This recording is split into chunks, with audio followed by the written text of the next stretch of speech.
Hi, my name is Kimberly. I'm a master instructor of cosmetology at Clary Sage College. And today I'm going to show you a couple ways to get beautiful, effortless curls at home while we can't go anywhere. That way you can be super cute and glammed up on the couch. The first curl I'm going to show you is going to be a flat iron curl. You just go in with your flat iron. It's literally just twisting your wrist. And there you go. The next curl I'm going to show you is going to be a wand curl. Now, wand curls are super simple.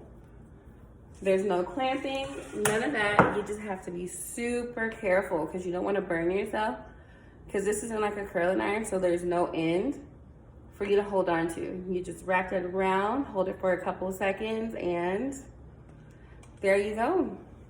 Beautiful curls. You guys are good to go.